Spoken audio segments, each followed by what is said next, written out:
Hey everyone, welcome back. Today we're going to be taking a deep dive into this idea of trusting the universe. Oh, okay. You know, Yeah. our source material for this deep dive is an excerpt from Trusting the Universe, How Letting Go Can Instantly Shift Your Reality. Hmm. And to be honest with you, I'm a little bit skeptical. Yeah. Can letting go really lead to instant shifts? What does that even mean? Yeah, it is a fascinating concept, isn't it? And you're right to be a little bit skeptical.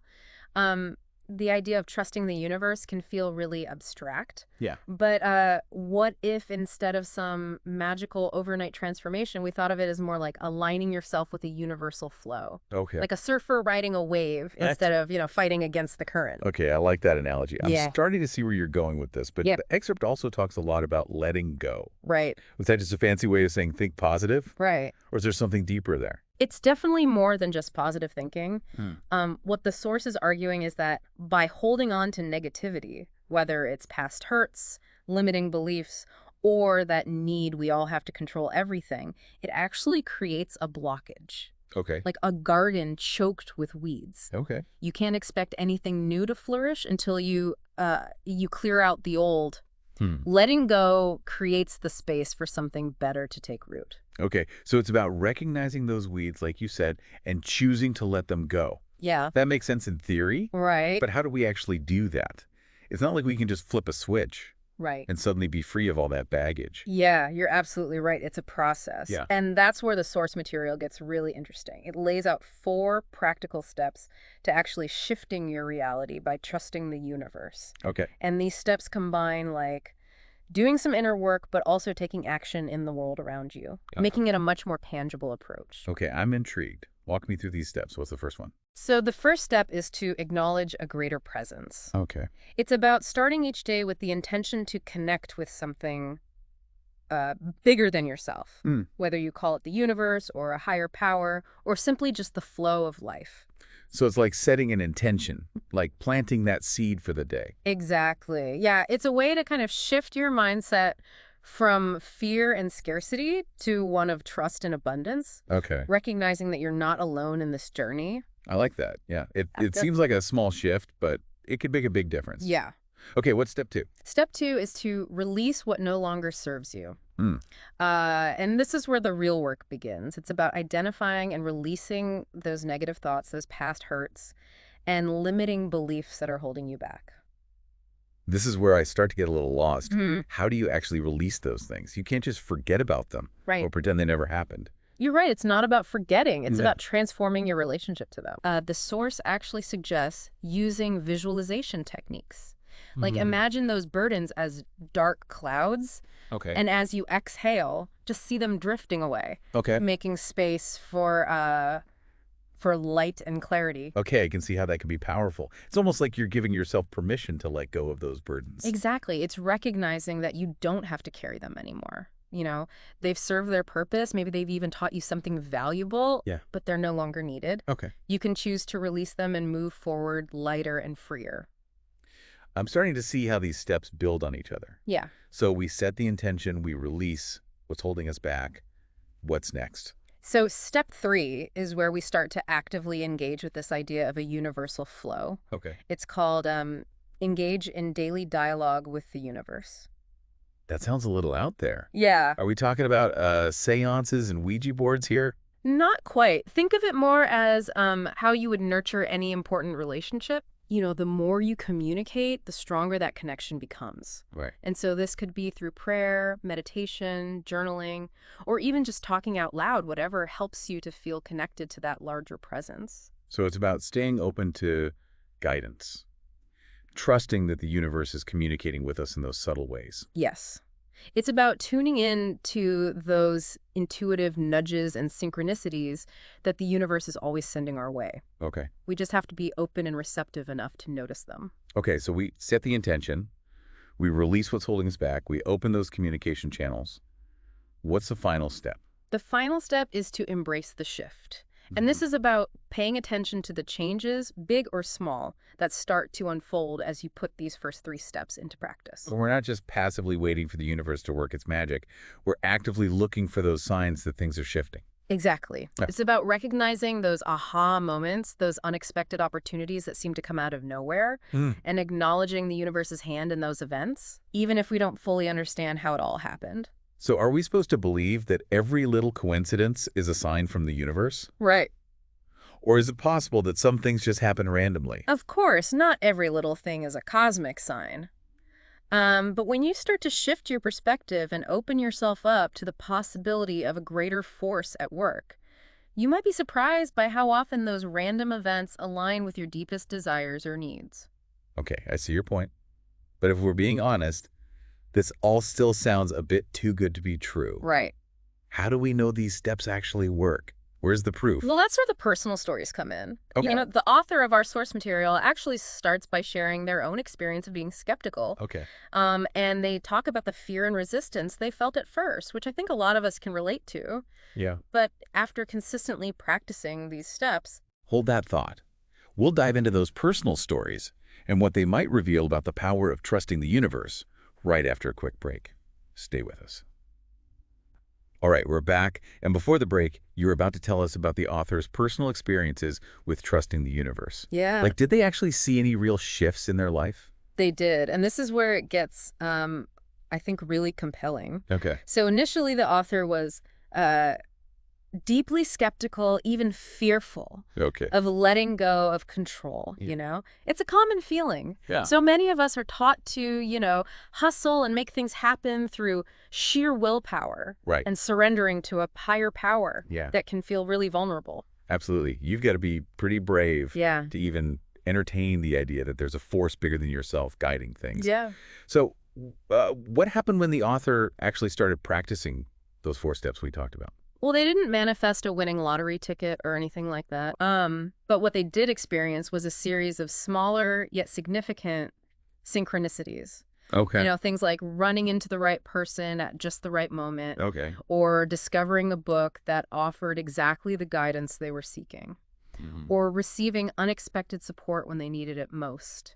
So not huge dramatic shifts, but a series of well-timed coincidences. Yeah. That felt almost orchestrated. Exactly. And that's a key point about trusting the universe. It's not necessarily about, predicting the future or Sure. having all the answers. It's about surrendering to the mystery and being open to the possibility that there's a greater intelligence at work, guiding us toward what's best for us, Okay. even when we can't see the full picture. But how do we know if it's really the universe at work or just random chance? I mean, coincidences happen all the time. Yeah, it's a valid question. Not every coincidence is a cosmic sign, right? Right. But when you start actively practicing these steps, acknowledging a greater presence, releasing what no longer serves you, engaging in that daily dialogue, and paying attention to the shifts, you might be surprised by how often those random occurrences align with your deepest needs or desires.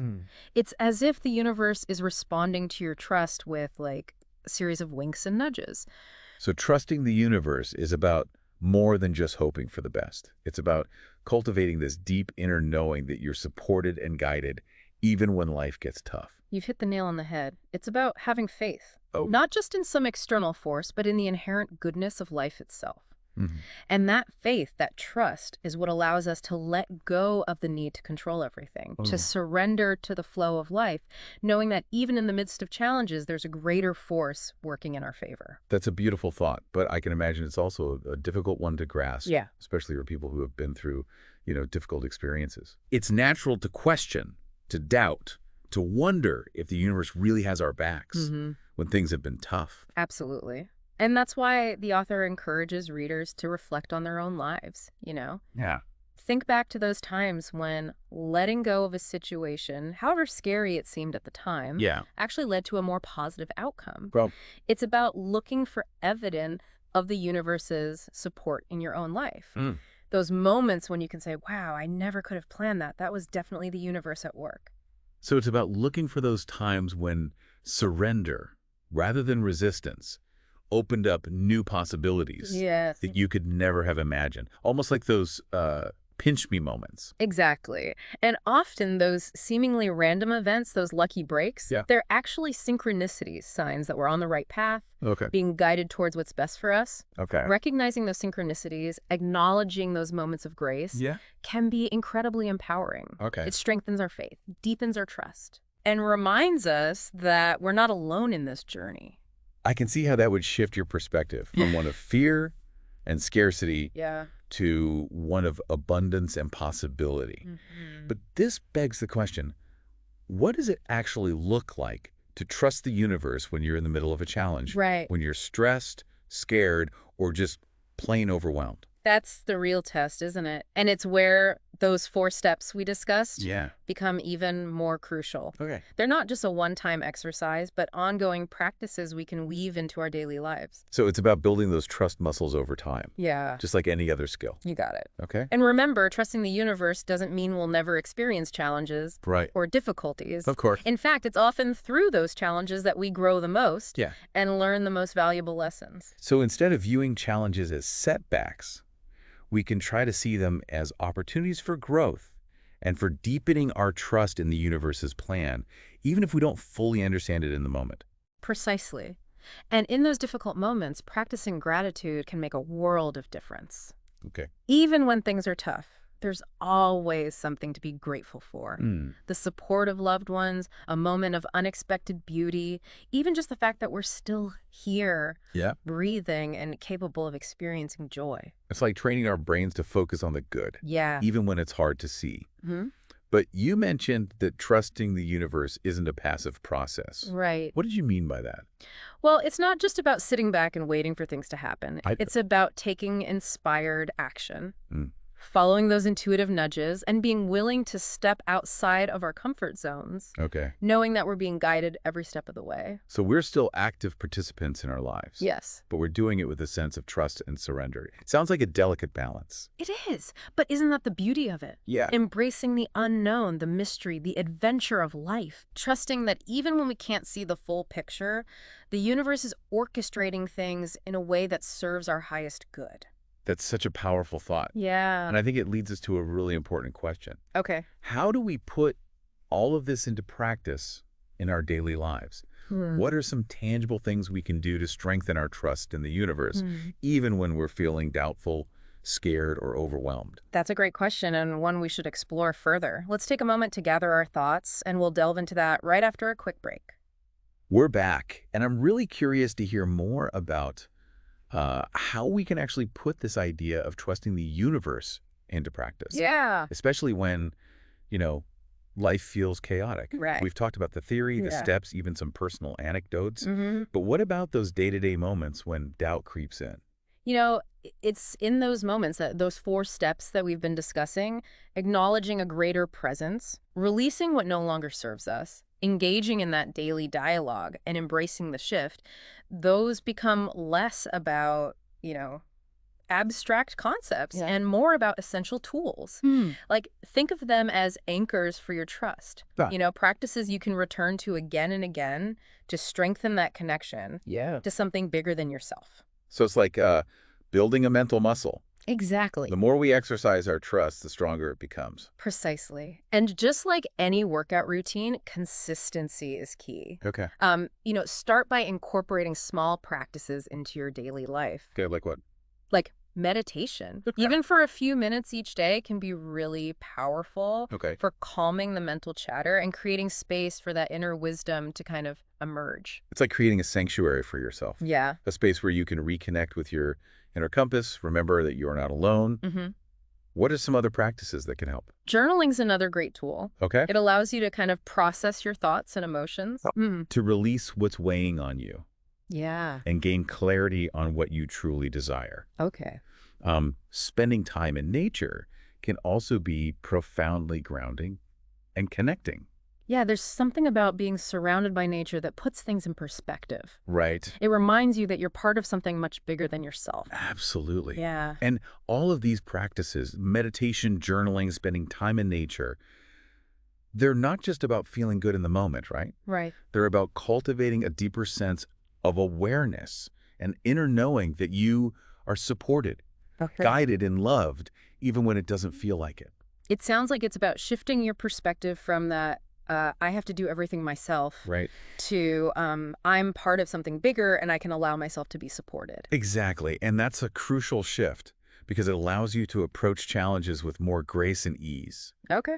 And remember, trusting the universe doesn't mean that life will suddenly become easy Right. or that you'll never experience difficulties. Yeah, of course. In fact, challenges are an inevitable part of the human experience. It's more about how we choose to respond to those challenges. Right. Are we going to meet them with fear and resistance or with a sense of trust and surrender? Exactly. And it's often through those challenges that we grow the most, Okay. that we learn the most valuable lessons. Okay. Think of it this way. Challenges are like those weights that you lift at the gym. Okay. You know, they can feel heavy and difficult in the moment, Yeah. but they're ultimately building your strength. So it's not about avoiding challenges, but changing our relationship to them. Yeah. Instead of seeing them as setbacks or punishment, we can view them as opportunities for growth, for transformation, for deepening our trust in the universe's plan, even if we don't fully understand it. And that's where gratitude becomes such a powerful practice. Okay. Even in the midst of difficult circumstances, there's always something to be grateful for. Yeah. Perhaps it's the support of loved ones, a moment of unexpected beauty, or simply the fact that we're still here, still breathing, still capable of experiencing joy. Gratitude is like a muscle that we can strengthen over time. Yeah. The more we practice it, the more we train our brains to focus on the good, even when things are tough. And that shift in perspective can completely change how we experience life's ups and downs. I couldn't agree more. And it's important to remember that trusting the universe is not a passive process. Okay. It's not about sitting back and waiting for things to happen. Right. It's about taking inspired action, following those intuitive nudges, and being willing to step outside of your comfort zones, knowing that you're being guided every step of the way. So we're still active participants in our lives, Yes. but we're doing it with a sense of trust and surrender. We're aligning our actions with that universal flow. Exactly. It's about embracing the unknown, the mystery, the adventure of life, trusting that even when we can't see the full picture, the universe is orchestrating events in a way that serves our highest good. And who knows, maybe that's where the real magic lies. Yeah. In the surrender, in the letting go, in the trust that even when things don't go according to plan, Yeah. there's a greater force at work, guiding us toward a destiny that's far more beautiful than we could ever imagine. Beautiful and inspiring thought to end on. Yeah. So to wrap things up, we've explored this idea of trusting the universe from many different angles. We talked about the practical steps, the personal stories, Yeah. and the profound shifts in perspective that can occur when we embrace this concept. Right. But, as always, the real learning happens when we take these ideas out into the world and apply them to our own lives. That's right. We invite you to experiment with these practices. Yeah. You know, see what happens when you start each day with an affirmation of trust, when you consciously release what no longer serves you, and when you open yourself up to the guidance of the universe. Pay attention to those synchronicities, those moments of serendipity that seem to whisper, you're on the right track. Keep going. Because when you trust the universe has a way of showing up for you in the most unexpected and magical ways. And we would love to hear about your experiences. Yes. Have you ever had a moment where letting go led to an unexpected positive outcome? Share your stories with us, and let's continue this conversation together. Until next time, keep exploring, keep questioning, and keep trusting the journey.